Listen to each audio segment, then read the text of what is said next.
ಮಾರಣಾಂತಿಕ ಹಲ್ಲೆ ಹಾಗೂ ಶಸ್ತ್ರಾಸ್ತ್ರ ಬಳಕೆ ಆರೋಪ ಪ್ರಕರಣದಲ್ಲಿ ಬಿಗ್ ಬಾಸ್ ಶೋ ಮಾಜಿ ಸ್ಪರ್ಧಿ ಕೆಎನ್ ಜಗದೀಶ್ ಅವರ ಪುತ್ರ ಸೇರಿ ನಾಲ್ವರನ್ನ ಕೊಡಿಗೆಹಳ್ಳಿ ಠಾಣೆ ಪೊಲೀಸರು ಬಂಧಿಸಿದ್ದಾರೆ.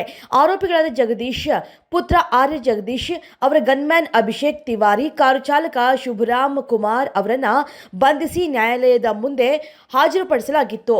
ನ್ಯಾಯಾಲಯವು ಆರೋಪಿಗಳನ್ನ 14 ದಿನ ನ್ಯಾಯಾಂಗ ಬಂಧನಕ್ಕೆ ಒಪ್ಪಿಸಿದೆ ಅಂತ ಪೊಲೀಸರು ತಿಳಿಸಿದ್ದಾರೆ.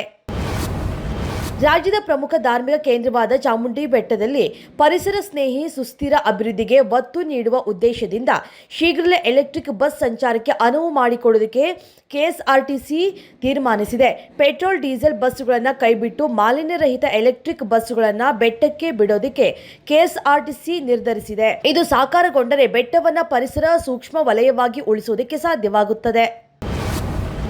ಕನ್ನಡದ ಹಿರಿಯ ನಟ ಅನಂತ್ನಾಗ್ ಮತ್ತು ಲೇಖಕ ಪತ್ರಕರ್ತ ಎ ಸೂರ್ಯಕುಮಾರ್ ದೇಶದ ತೃತೀಯ ನಾಗರಿಕ ಗೌರವ ಪದ್ಮಭೂಷಣ ಪಡೆದಿದ್ದಾರೆ.